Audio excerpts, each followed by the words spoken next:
En tout cas, on est heureux de faire ce premier webinaire Wasati et d'avoir choisi l'eau parce que l'eau est un problème assez important. C'est un vrai paradoxe. Certains diront que c'est plus qu'un paradoxe, mais nous, on reste sur la logique de paradoxe où vont se mélanger des valeurs de nature intrinsèques à l'eau minérale ou l'eau de source, hein, qui sont la naturalité, le bien-être, la santé, etc. Et puis des valeurs sociétales qui ne vont pas dans son sens et qui ont beaucoup d'importance actuellement. On le verra tout à l'heure. Donc, on était content de commencer par ce sujet assez difficile et particulièrement intéressant pour illustrer l'alignement qu'on doit avoir entre valeurs sociétales, valeurs intrinsèques et offres produits. Donc pour ça, on est quatre aujourd'hui. On est quatre aujourd'hui grâce à Henri Perret, qui est le fondateur de Wasati et qui va vous dire en quelques mots qui est Wasati ou qu'est-ce que cette société. Bonjour à tous et bienvenue. Merci de nous accorder un peu de votre temps. Donc, je suis Henri Perret, un ancien consultant ou plutôt ce qu'on appelait un analyste, c'est-à-dire un chercheur pour Forrester Research, qui est une société de prospective américaine qui fait de la prospective IT et de la prospective marketing. Et j'ai eu l'honneur de créer un groupe de 20 chercheurs sur 300 chercheurs autour justement des nouvelles valeurs de consommation il y a une dizaine d'années pour Forrester Research. J'ai quitté Forrester Research en 2019, mi-2019, et avec 4 associés, data scientists, dont Martin Catio, qui, je pense, est là, bien qu'il soit basé au Brésil, nous a rejoints pour essayer de créer justement une nouvelle recherche, une nouvelle manière d'aborder et de comprendre ces valeurs sociétales. Voilà, c'est comme ça qu'est né Wasati, Consumers Values Research, c'est-à-dire que l'on fait de la recherche autour des valeurs des consommateurs et on essaye de fournir par des outils qui utilisent beaucoup l'intelligence artificielle, c'est pour ça qu'il y a des data scientists, pour fournir des outils pratiques et même très pratiques pour essayer de tuner ou benchmarker ou regarder quels sont les messages communiqués. Et demain, nous allons sortir d'autres outils qui seront plutôt autour de comment fournir la preuve aux consommateurs de vos engagements. Voilà un peu notre raison d'être. Et puis, j'ai la chance d'être entouré d'un certain nombre d'experts sur des marchés, d'experts en communication, en stratégie. Et donc, je passe la parole à Clarence Michel, qui est un de ces experts, qui a rejoint Wasati pour emmener cette recherche auprès des industriels, des entreprises. À toi, Clarence. Merci beaucoup, Henri. Alors, comme tu l'as bien dit, oui, moi j'ai été séduit par les recherches quand j'ai commencé à assister à tes conférences, quand on a été mis en contact sur les réseaux sociaux, que j'ai compris petit à petit un peu du potentiel qu'il y avait derrière l'idée Wasati. De mon côté, j'étais dans une ancienne vie un communicant, aujourd'hui plus un consultant sur ces problématiques de valeur, d'identité, de raison d'être, de société à mission. Et donc, je me suis inscrit naturellement dans ce processus et j'en suis heureux. Et aujourd'hui, on va se focaliser sur un domaine en particulier. J'espère que ça va intéresser tout le monde. Et je laisse la parole à Fanny. Eh bien, pour ma part, j'ai eu la chance de rencontrer Henri via l'association des conférenciers, la FCP. Nous avons animé ensemble des ateliers sur les valeurs. Et puis, on s'entendait tellement bien. C'est vraiment une relation d'amour, de relation, de passion. Et du coup, on a eu envie d'aller plus loin. Et donc, j'ai rejoint toute cette merveilleuse équipe. Et j'ai eu la chance de pouvoir expérimenter Wasati, les outils actuellement déjà disponibles au sein d'une TPE qui s'appelle Cala et vous en parler. Quant à moi, Thierry Coulmin, mon métier, c'est le marketing. Et en effet, là encore, c'est une heureuse rencontre que permettent les réseaux sociaux. On a pu discuter, les réseaux sociaux et Zoom en plus, on a pu discuter longuement avec Henri au deuxième semestre de l'année dernière, et on a vu qu'on avait des idées communes et que sa vision était totalement importante, mais vraiment fondamentale même pour une vision marketing. C'est-à-dire que le marketing, il a plein d'outils pour s'affirmer, pour apporter sa méthodologie, mais l'intelligence artificielle, couplée à de la data, apporte une autre façon de voir que simplement les études. Et en plus, si c'est porté par une vision d'un humain qui a des intentions et des intentions sur les valeurs sociétales, eh bien, ça peut faire beaucoup de bien et renouveler réellement la façon d'aborder les produits, les valeurs, comme je disais tout à l'heure, sociétales et les valeurs intrinsèques. Bien, eh bien, nous allons commencer et rentrer dans le vif du sujet. Pourquoi on a dit 2025, les valeurs de l'eau en bouteille seront-elles suffisamment fortes? C'est ce que je disais en introduction, c'est un vrai paradoxe. Il y a un réel problème qui existe depuis un certain temps, mais qui est en train de se focaliser actuellement entre ces valeurs intrinsèques dont je parlais tout à l'heure, naturalité, bien-être, santé, etc., et puis les valeurs sociétales de plus en plus pesantes, et pesantes dans le sens que ces valeurs sociétales, là, c'est par exemple le 7e continent, c'est les problèmes du plastique, plus des problèmes d'accessibilité à l'eau pour tout le monde, etc., qu'on va développer derrière. Et bien cette dualité dans un marché qui est en train de commencer à se tasser un peu, bien, devient de plus en plus prégnant.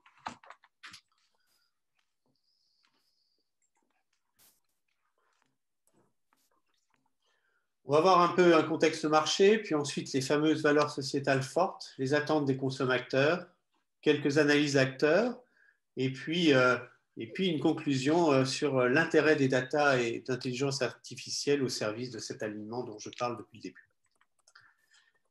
Alors, premier contexte, c'est déjà quelque chose de fondamental. Nous sommes le premier exportateur mondial d'eau minérale naturelle en étant simplement le 3e producteur européen. Ça ne veut pas dire qu'on est un petit producteur européen, mais on a 2 autres au-dessus de nous, hein, l'Allemagne et l'Italie. Mais par contre, nous avons su exporter avec des marques très fortes,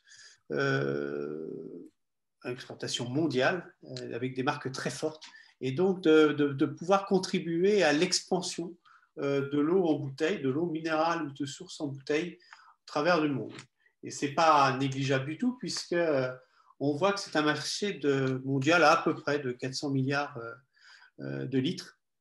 Et sur ce marché mondial, eh bien, nous avons maintenant l'Asie et l'Amérique du Nord qui vont en représenter quasiment les 3/4, avec particulièrement le marché chinois, qui dans l'Asie représente la moitié du marché de l'Asie, et qui est monté à 100 milliards de litres, quand la France n'est qu'à 9 milliards, par exemple.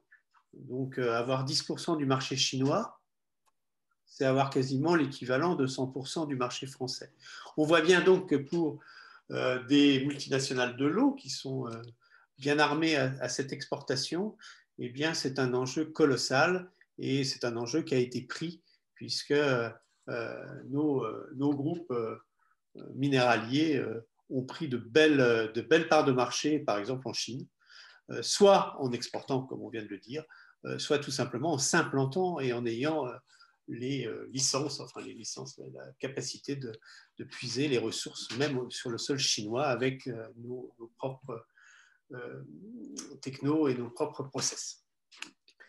Le marché nord-américain, lui aussi, est important, un petit peu faible que la Chine, surtout le Mexique, et puis les USA qui ont bien progressé. Par contre, l'observation des 2-3 dernières années montrerait que cette expansion exceptionnelle est en train d'un petit peu de se tasser. Alors, elle s'est vraiment tassée en Europe, en Afrique, mais elle commencerait même un peu à se tasser en Chine et aux États-Unis. Donc, cette manne et cette expansion possible n'est pas forcément à terme uniquement source de richesse. Donc il faut faire attention à notre marché français qui, lui, c'est comme le marché européen, c'est en train de se replier légèrement.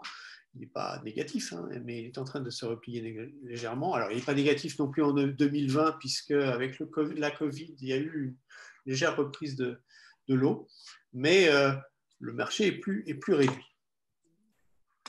Ce qui est intéressant de voir aussi, c'est que cette consommation d'eau est relativement importante et on est à peu près, nous, à 135 litres par an et par habitant, quand les deux cités tout à l'heure, hein, c'est-à-dire l'Allemagne et l'Italie, sont quasiment à 200 litres pour l'Italie et à 175 litres pour l'Allemagne. Des consommations relativement importantes. La moyenne de l'Europe, c'est à peu près 119. En Chine, c'est beaucoup plus faible. Donc, on monte déjà avec les 100 milliards sur du plus faible. On voit bien, normalement, il y avait un grand potentiel là-dessus. La part de l'eau en bouteille dans l'ensemble des bouteilles des produits non gazeux, eh bien, c'est quand même 48%. Donc, quand il y a un problème de plastique, dont on parlait tout à l'heure, eh bien, l'eau y contribue très sérieusement et donc doit être un des acteurs pour y remédier. C'est ce qu'on va voir tout à l'heure. Enfin, l'eau n'est pas toute seule. L'eau en bouteille n'est pas toute seule. Elle est évidemment en concurrence, si on parle marketing, en concurrence avec l'eau du robinet. C'est grosso modo 6 verres d'eau du robinet pour 4 verres d'eau en bouteille. Et c'est aussi important de comprendre pourquoi il y a des gens qui préfèrent boire de l'eau du robinet à l'eau en bouteille et vice-versa. Et quand on prend les gens qui ne boivent pas d'eau du robinet, c'est parce que le goût ne plaît pas. Une autre chose est mise en avant, c'est le calcaire, mais ça revient un petit peu au même. Et donc ça, c'est 69%, mais ça baisse un peu. Avant, c'était 72%. Donc, il y a petit à petit, c'est une baisse un peu significative, petit à petit, une revalorisation de l'eau du robinet, on le voit bien, et puis il y a des efforts aussi sur les groupes qui font le traitement de l'eau classique. Par contre, quand on ne boit pas d'eau en bouteille, c'est 13% des Français, c'est parce que ce n'est pas écologique. Et ça, c'est encore plus significatif puisque la vague d'avant, qui avait 1 an, hein, ce sont des vagues, excusez-moi, j'ai oublié de le dire, du centre d'information de l'eau, était à 60%. C'est-à-dire que là, il y a une accélération de l'histoire sur le rejet de l'eau par le côté écologique. Et puis, la deuxième argument avancé, c'est évidemment le coût, hein, parce que, évidemment, il y a un coût de bouteille et puis il y a un coût de transport qui fait qu'on n'est pas du tout au même coût qu'un litre d'eau qui sort du robinet. Ce tableau est un peu complexe, mais je vais aller assez vite à l'essentiel. Ce qui est important dans les deux premières lignes, hein, c'est l'eau en bouteille plate et l'eau en bouteille gazeuse ou aromatisée. Eh bien, il y a un changement de comportement et ce changement de comportement est significatif là aussi, puisqu'on a 13% ou 12%, mais donc c'est à peu près pareil, de gens qui déclarent qu'ils ont supprimé dans la dernière année l'utilisation, enfin l'achat de bouteilles et d'eau, et donc ne s'alimentent plus en eau minérale ou de source. Et c'est quand même assez important parce que quand vous regardez l'alcool, jus de fruits, etc., c'est 7 et 9%. Comme c'est sur 4000 personnes, on est vraiment dans les intervalles de confiance et donc il y a une réelle différence. Il faut remonter après sur les plats préparés pour retrouver, et aussi, ce sera peut-être un prochain webinaire, ont aussi quelques soucis à se faire par rapport à nos modes de vie. Donc, ce qu'on a vu juste avant se concrétise par des études de l'OPSOCO, hein, c'est-à-dire l'Observatoire du rapport à la qualité, l'Observatoire de la consommation durable. Et donc, nous allons avoir une corrélation entre les chiffres d'avant, et ce que nous prévoit l'OPSOCO dans son panel de consommateurs.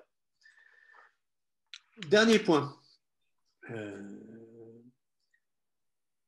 Les menaces en fait, qui existent sur le marché de l'eau en bouteille, eh bien on les a là par les questions qui ont été posées.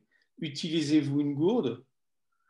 on se rend compte que 34% répondent que oui régulièrement et 18% occasionnellement. Donc, ce qui veut dire que dans la gourde, on peut y mettre de l'eau minérale, certes, mais on risque d'y mettre aussi beaucoup d'eau du robinet. Utilisez-vous une carafe filtrante? Certes, ce n'est plus que 16%, mais c'est une avancée par rapport à avant. On voit bien qu'il y a un changement qui s'est fait. Et puis, ces fameuses machines à eau pétillante qui restent encore marginales, mais qui, sur le marché de l'eau pétillante, ont un impact de plus en plus important. Enfin, je finirai là par entre guillemets, presque une bonne nouvelle par rapport à ces menaces. C'est que quand on étudie aussi dans la population, eh bien, on se rend assez vite compte quand on fait des mappings de ce type-là, toujours l'Obsoco qui l'a fait, eh bien que, en fait, le recyclage du plastique, le recyclage des bouteilles plastiques est un des moyens d'améliorer évidemment l'environnement et est très efficace et très facile à faire. Donc on navigue entre une réalité qui est le 7e continent et des gens qui ont fait des prises de conscience écologiques qui font qu'ils se reportent sur l'eau du robinet, soit avec des carafes filtrantes, soit avec d'autres façons, ou tout simplement l'eau du robinet simple, soit on peut continuer à consommer de l'eau en bouteille parce qu'on peut rentrer dans l'idée que c'est facile de recycler le plastique. Si on allait plus loin, on verrait que quelques études montrent qu'on n'en est qu'à 9% du recyclage effectif du plastique. Donc on parlait de valeurs intrinsèques, naturalité, bien-être et santé. Eh bien voilà, il faut les opposer à Clarence. Merci Thierry. Donc les valeurs sociétales, donc après les valeurs intrinsèques, et les valeurs sociétales, ben, forcément on va commencer par une des plus évidentes sans doute, et étudier peu à peu différents niveaux de critique auxquels est confrontée l'eau en bouteille, que ce soit l'eau minérale ou l'eau de source. D'abord, celle de Marie-Lise Massé, la directrice du Centre d'information sur l'eau, qui explique doctement que produire une bouteille plastique, cela nécessite l'équivalent de 2 litres d'eau, que c'est une absurdité. Voilà, donc une attaque frontale extrêmement forte par un organisme qui informe sur l'eau. C'est une première menace. Derrière, il y a aussi tout un activisme qui s'est développé et qui cherche à démontrer de façon la plus rationnelle possible à quel point consommer de l'eau en bouteille était presque absurde selon les personnes en question. Payer, pour prendre que 3 exemples parlants, payer un croissant 100 €, donc 100 fois plus cher que l'eau du robinet, ça ne viendrait pas à l'idée de quiconque, alors que prendre de l'eau en bouteille, ben, il y a beaucoup de gens, y compris certains d'entre nous, qui aiment ça et on n'a pas forcément envie d'être jugé ainsi. Est-ce que, dans les autres critiques, est-ce que cela s'explique par la consommation en eau pétillante? Ben non, puisque 82% de l'eau consommée en bouteille, c'est de l'eau plate. Et dernier exemple de critique forte, ben, c'est que lors des blind tests, les gens semblent préférer l'eau du robinet, donc ça ne pencherait pas en faveur d'un choix de l'eau en bouteille pour son goût. Autre niveau, il y a donc les activistes, il y a aussi les engageants. Les engageants, c'est ceux qu'on doit étudier beaucoup avec Wasati. C'est ceux qui cherchent à convaincre par des pétitions notamment. Et donc, dans ces pétitions, en voici un exemple d'une qui a réuni à l'époque 135 000 votants et qui a réussi à convaincre Evian de retirer sa bouteille goutte, une bouteille minuscule dont l'utilité pouvait à juste titre être contestée. On a aussi des pétitions plus locales, des pétitions qui font partie d'actions régionales. Donc là, on a moins de 3000 votants. Ça n'a pas l'air impressionnant comme ça, mais quand on va accumuler ce type de pétition locale dans le thème de l'environnement qui est plus large, dans cette valeur sociétale forte, on se rend compte que c'est au contraire très représenté et c'est ce que les outils de Wasati vont montrer, c'est ce dont Henri nous parlera un peu plus tard. Enfin, au-delà des engageants et des activistes, il y a aussi la dimension du militantisme politique. Là, on a l'exemple d'une votation qui a été organisée par différents partis de gauche, qui a rassemblé près de 300 000 votants, avec un résultat quelque peu éloquent.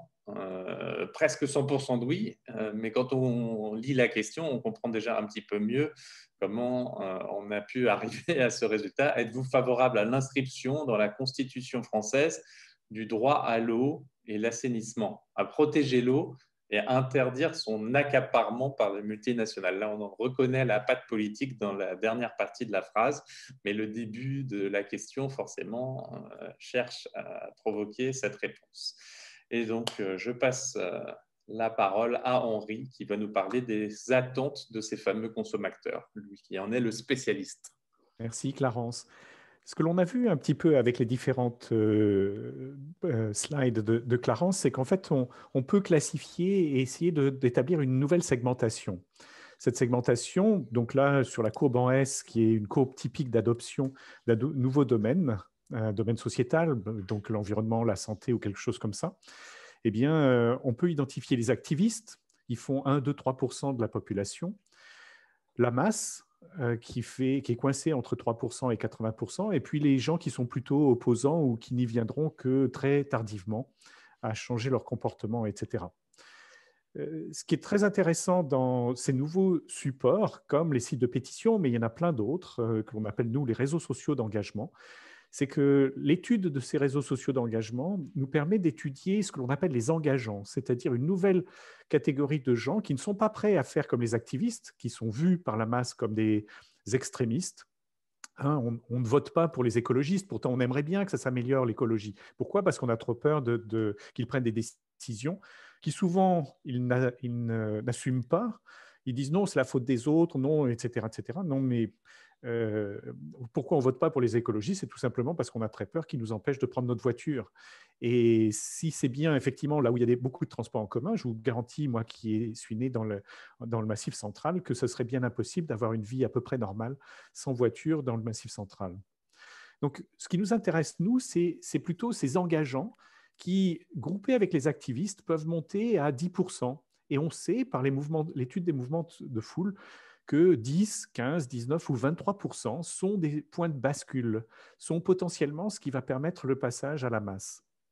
Et ces engageants, eh bien, ils cherchent plutôt des solutions plus consensuelles, plus pragmatiques.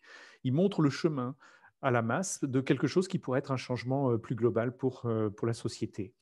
Et c'est ça qui nous intéresse dans les études que nous fournissons et qui étudient beaucoup plus que juste la tendance, qui vont très profondément dans c'est quoi la tendance de chaque domaine sociétal. Thierry, peux-tu passer Donc, on va vous montrer une vidéo où on a accumulé les pétitions depuis 2006 sur plusieurs sites de pétitions. Tu peux la lancer, Thierry.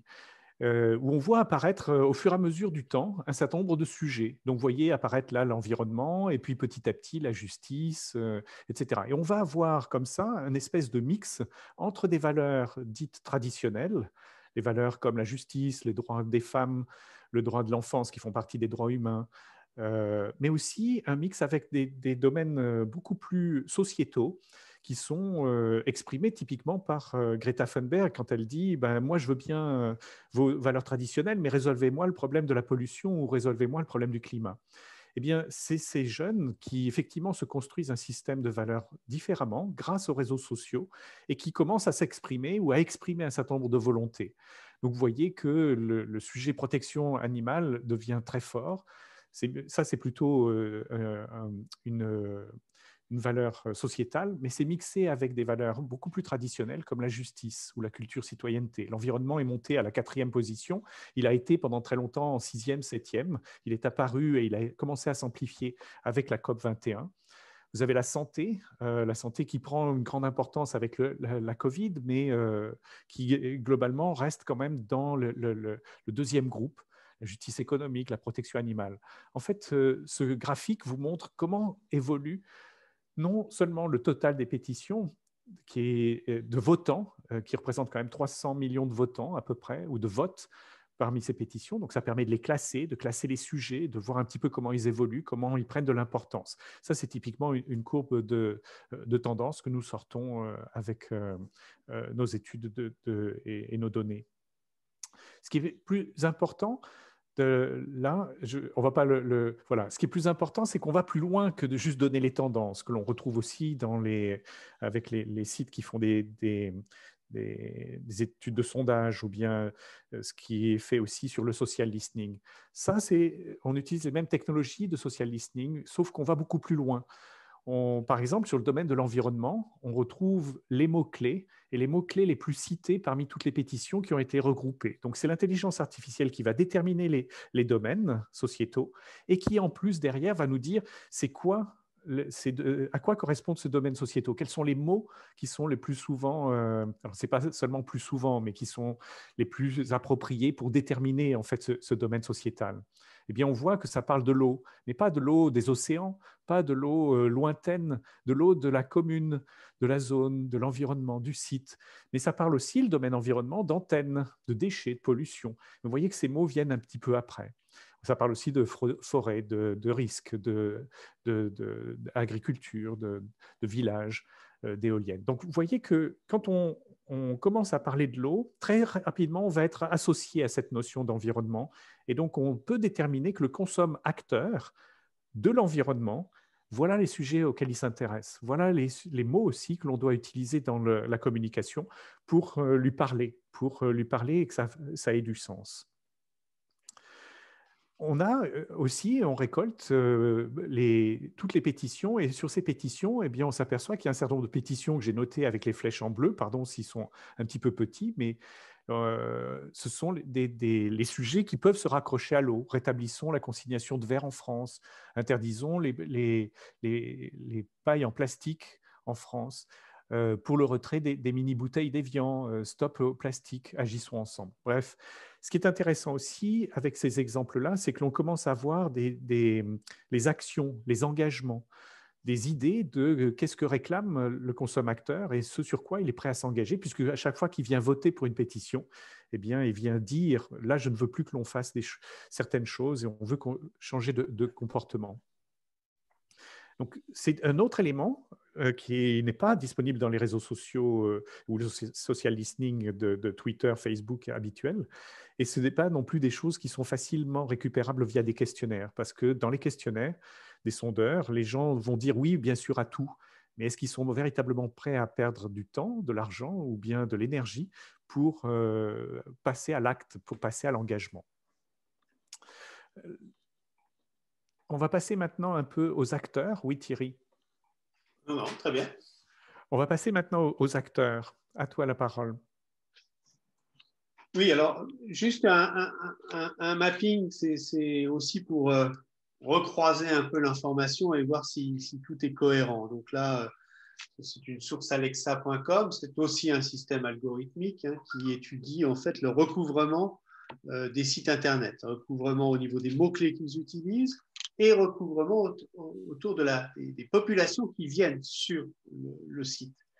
Eh bien, quand on joue avec les deux fédés, on va dire, aumineralnaturel.fr et autesource.org, eh bien, on obtient un mapping de ce type-là. Alors, évidemment, avec une grosse masse qui va retrouver certaines choses, autres que de l'eau, mais quelques marques et pas mal de marques d'eau minérale de source. On voit même le yucca.io qui n'est pas loin. Mais surtout, ce qui était intéressant, et ça revient bien dans la logique environnementale dont on a parlé, c'est-à-dire deux groupes qui se sont distingués. Un groupe qui est autour de la filtration ou des bonbonnes d'eau. Ce n'est pas des bonbonnes d'eau, c'est vraiment les fontaines à eau qui prennent de l'eau du robinet, qui les refiltrent, etc. Et on retrouve pas mal de ces acteurs ici. Et puis ici, eh bien, des sites sur le recyclage des déchets. Donc on voit bien on voit bien les tendances, on voit bien que la bouteille est relativement attaquée, ça s'en doutait, mais ça se confirme par tous les secteurs et tous les indicateurs, avec d'une part les eaux refiltrées directement du robinet, et là aussi au niveau industriel, c'est-à-dire ça rentre dans nos entreprises, et puis le recyclage des déchets. Alors au niveau des acteurs, eh bien 3 plus 1 groupes, hein, on va dire, qui vont représenter 80%, un peu plus que 80% du marché.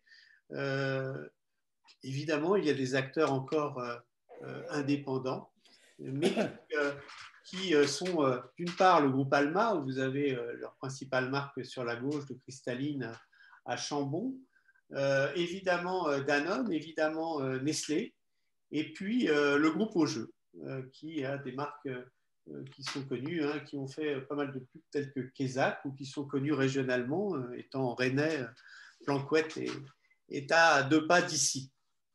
Voilà. Alors, au niveau des acteurs, eh bien, on va vous parler, enfin, je repasse la parole à Henri, qui va vous dire un petit peu comment on peut analyser leur valeur sociétale.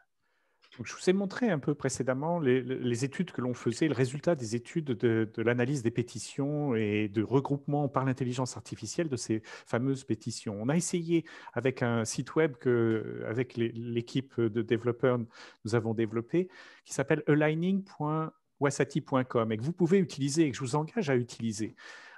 C'est un site web qui permet de comprendre quels sont les messages qui sont passés dans une page d'engagement. Alors, ce n'est pas valable pour tout le site web, mais c'est valable pour les pages d'engagement, c'est-à-dire les pages qui montrent ce sur quoi vous voulez vous engager.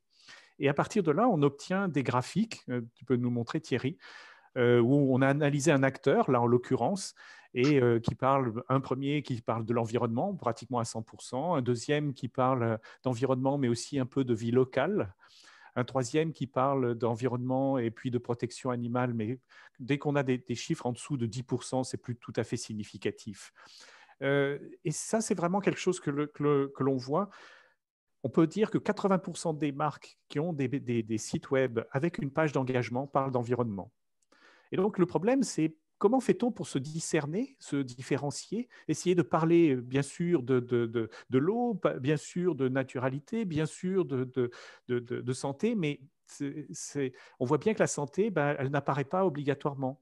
Vous en avez un acteur, un seul, qui parle vraiment de la santé. Et ça, c'est visible, effectivement, sur sa page d'engagement grâce à nos outils.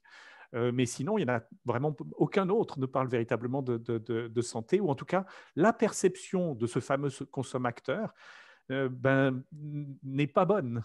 Les autres marques ne parlent pas ou très peu de santé.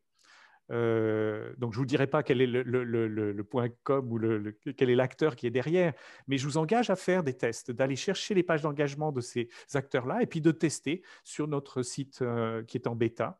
Avec le contexte sociétal. Une autre marque, mais vous voyez qu'il n'y a que 2 marques qui arrivent à se différencier, une autre marque va parler du droit des femmes. C'est vraiment très symptomatique et ça, c'est quelque chose que l'on va voir de plus en plus.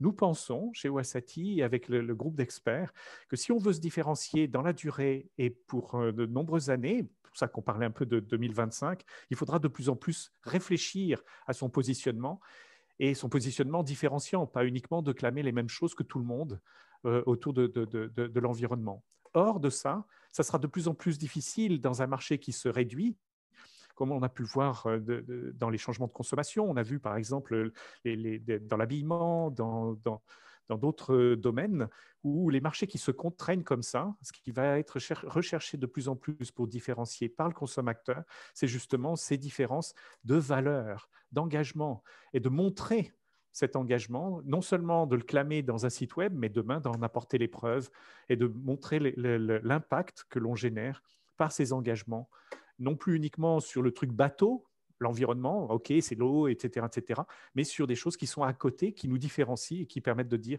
eh bien, voilà ce que l'on apporte à ces consommateurs. Un dernier domaine qui sort un petit peu de ça. Ce que je vous ai montré là, c'était des contextes sociétaux et des marques qui ont des pages d'engagement en français et qui comparent donc avec le contexte sociétal français. Là, c'est une marque qui cherche à exporter où c'est plutôt un regroupement de marques qui cherchent à exporter de l'eau, puisque la France est un des premiers exportateurs. Et là, on s'aperçoit que l'environnement tombe. Ce n'est plus le sujet. C'est donc l'export probablement transporté par bateau, beaucoup plus de difficultés de démontrer l'impact sur l'environnement. Et c'est vrai que de plus en plus, si on veut vraiment transformer la France en Good Food Nation, eh bien, il faudra aller chercher les valeurs de ces consommateurs à l'export et qui peuvent être différents de ceux qui sont clamés en France. Et là, on voit que typiquement, on va parler beaucoup plus de local avec la culture citoyenneté, qui est quelque chose qui parle véritablement du local. On parle beaucoup plus de mobilité, un peu de santé. Vous voyez qu'il y a 4 domaines avec la justice économique qui se situent au-dessus de 10% et sont les seuls que l'on doit considérer un peu dans ces études. Donc voilà, pour vous dire que le positionnement dans la durée et dans le futur, et notamment le positionnement vis-à-vis de l'export, devient de plus en plus complexe. Et ce qu'on va vous partager là avec Fanny, c'est justement, alors on n'a pas d'exemple dans l'eau, mais on a un client dans la cosmétique qui, comme beaucoup, vont tous parler de santé.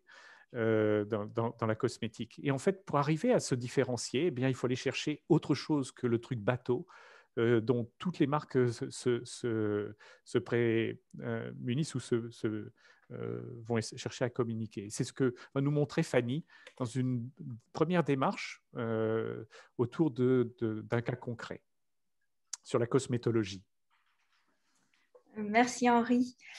Alors, juste en transition, c'est quelle que soit la situation dans laquelle on est, on a plein de choses sur lesquelles s'appuyer. Donc, vraiment regarder toutes les ressources que l'on a en interne et prendre en compte effectivement la situation des consommateurs, mais aussi de l'équipe en place.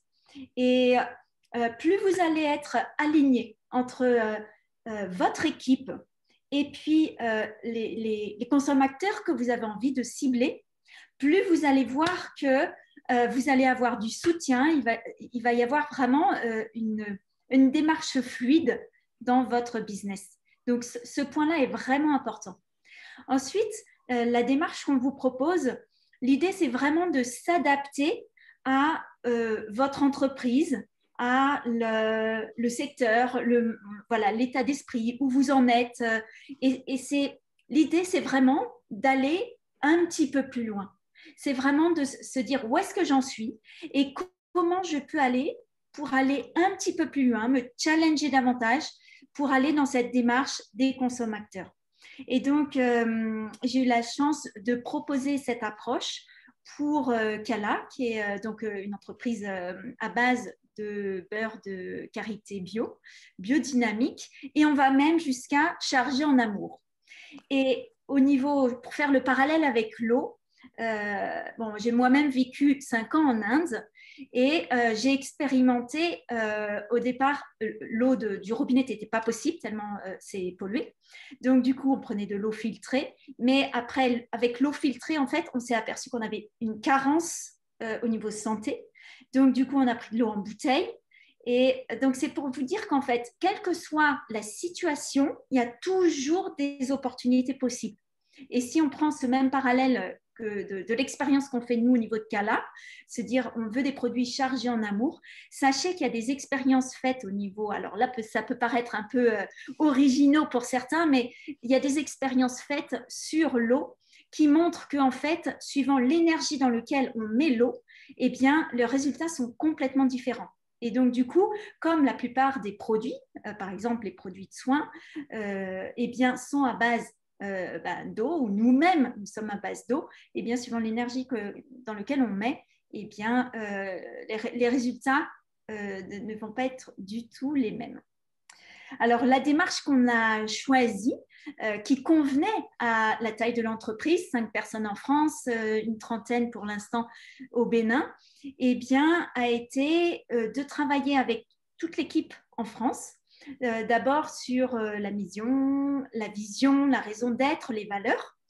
Et ensuite, on a eu la chance d'avoir avec la fondatrice une présentation de l'approche Wasati.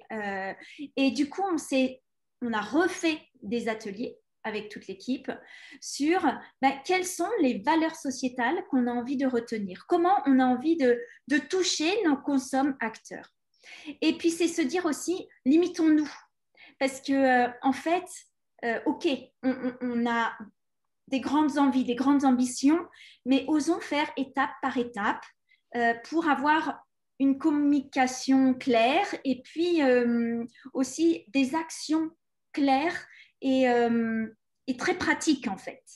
Et du coup, par exemple, ce qu'on a défini là pour les 2 années qui viennent, les 2 valeurs sociétales qu'on a retenues, c'est l'environnement et la justice économique, mais c'est d'y aller vraiment.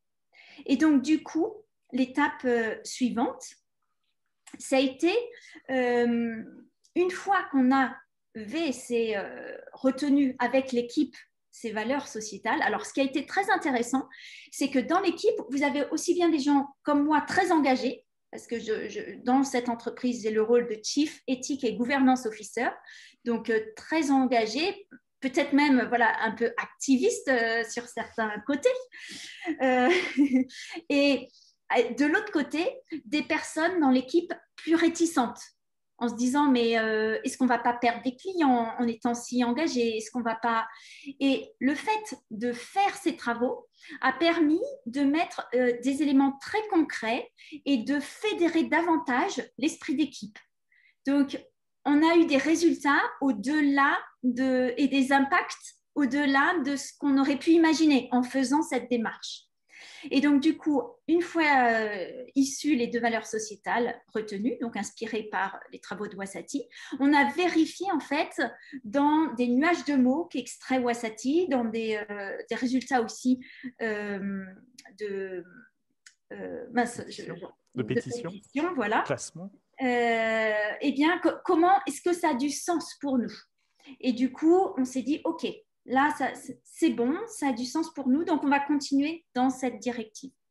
Et ensuite, pour rendre ça encore plus concret, on s'est dit, donc on a refait des ateliers avec l'équipe, j'ai réanimé des ateliers avec l'équipe sur, par rapport à ces engagements sociétaux, quelles pourraient être ces valeurs sociétales, quels pourraient être les engagements. Et donc, là encore, on s'est limité à 6 engagements. Et des exemples d'engagement, c'est donc par rapport à l'environnement, c'est se dire, eh bien, on n'a pas envie d'avoir de pesticides, voilà, on a envie d'avoir des terrains sains pour vraiment être bio, etc. Et donc, du coup, pour aller plus loin, on a dû aller dans l'étape suivante, qui était de définir concrètement des indicateurs. Comment allons-nous mesurer que oui, nous allons respecter nos engagements? Et donc là, par exemple, sur l'environnement, eh bien, un exemple d'indicateur concret, c'est OK, nous, on n'achète ni pesticides, ni insecticides, ni herbicides, mais aussi on veut un engagement de l'État, parce que dans cette zone, il n'y a que l'État qui fait de l'épandage. Donc, tous les 3 mois, on va retourner sur la société d'épandage, définir avec eux les limites de notre terrain élargi, et s'assurer qu'il y a 0 épandage sur toutes ces matières sur nos terrains. Donc, ça veut dire quoi? C'est que ça nous a challengés. Jamais on n'aurait imaginé ça. Et en même temps, du coup, ça va faire réfléchir l'État.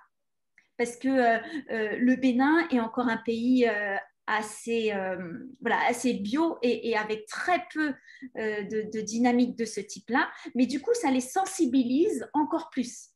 Parce que ce qu'il faut voir, c'est que derrière, après, il y a toute notre deuxième valeur sociétale retenue, c'est la justice économique.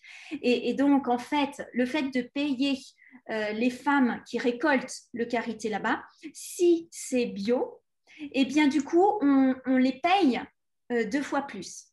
Et ensuite, comme il y a aussi toute une dynamique de commerce équitable, eh bien, il y a toute une dynamique aussi de paiement pour une boîte commune pour ces femmes qui vont elles-mêmes choisir, se prendre en charge, responsables et monter un projet.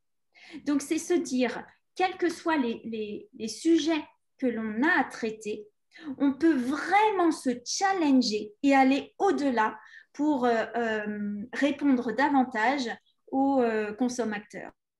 Et ensuite, l'étape d'après, eh bien, c'est de nouveau se dire, bah, tiens, on met sur notre site web eh bien, les engagements qu'on a pris et ensuite, on va les refaire passer à la moulinette d'un des produits de Wasati qui s'appelle Aligning.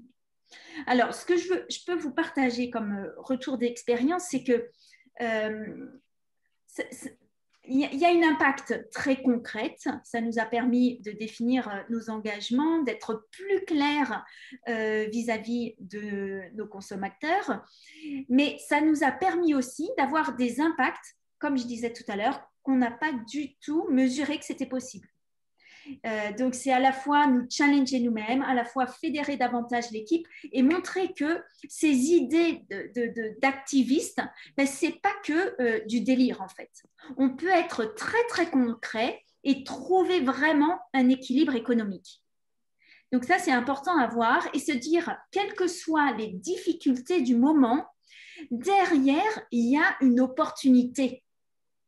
Et c'est maintenant qu'il faut agir.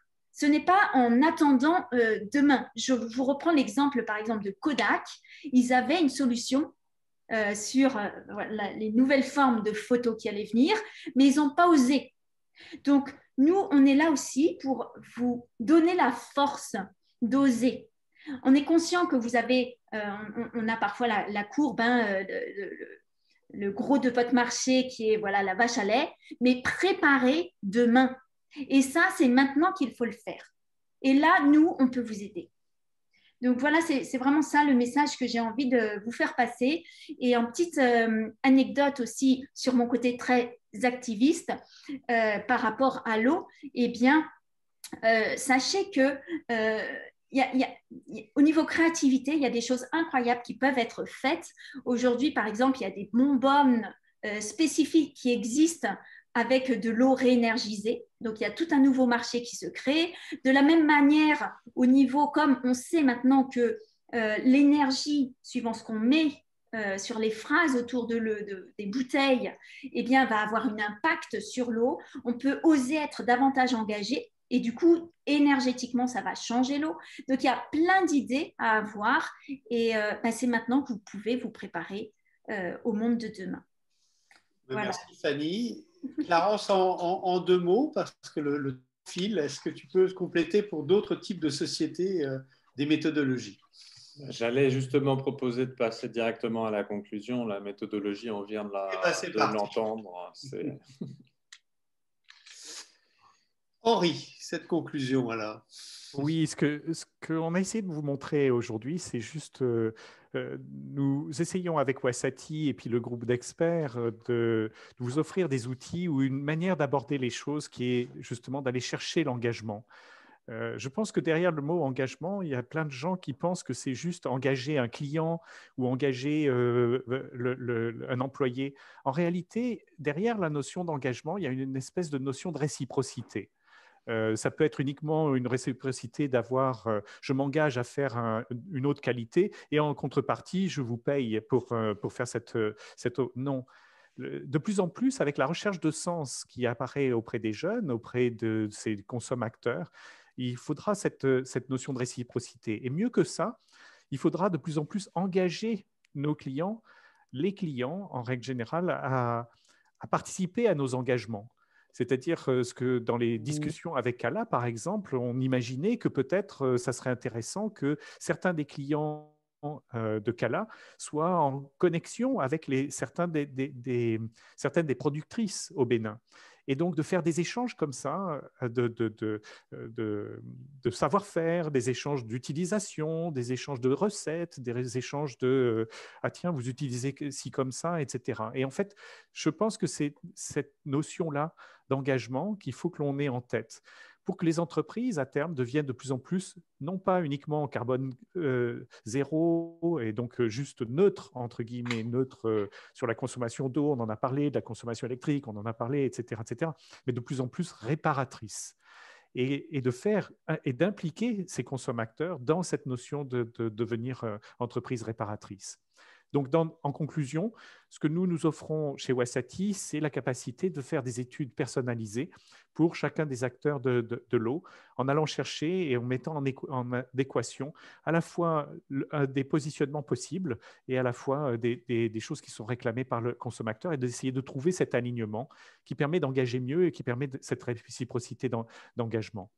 Ce que nous offrons, c'est donc de l'expertise, de l'évolution des tendances, mais aussi une analyse beaucoup plus détaillée des mots-clés, un certain nombre de choses comme une innovation que l'on essaye d'introduire, que l'on appelle la courbe de tension.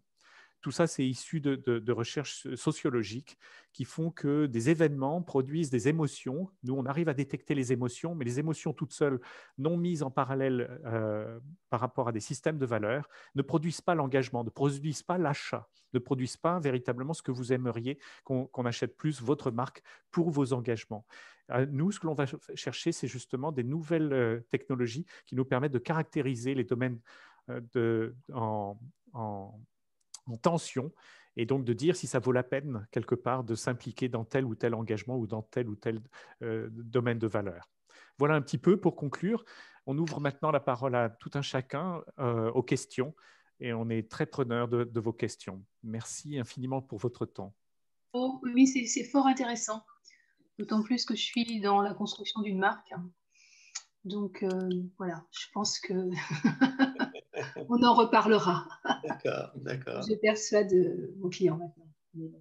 N'hésitez pas, si vous voulez, on peut vous adresser une présentation sous forme PowerPoint, mais vous pouvez aussi faire des essais avec aligning.wasati.com par vous-même. Ça a besoin d'être un petit peu accompagné parce qu'il y a de la compréhension à aller chercher derrière, mais n'hésitez pas, on sera très heureux de vous donner des commentaires supplémentaires. Il y a même une partie du site qui permet de faire des commentaires ou des demandes de commentaires, donc n'hésitez pas à l'utiliser. Super, non, mais c'est très, très intéressant. Vous m'ouvrez des choses. Oui, j'ai un petit souci de caméra, je ne vais pas pouvoir l'activer, mais oui, merci beaucoup pour toutes ces informations, les aspects internationaux, nationaux et tout ce qui est valeur sociétale. C'est un enjeu sur ces prochaines décennies, donc oui. C'est complètement l'enjeu du moment. Et je vous remercie pour votre étude. Merci à vous. Parfait, merci.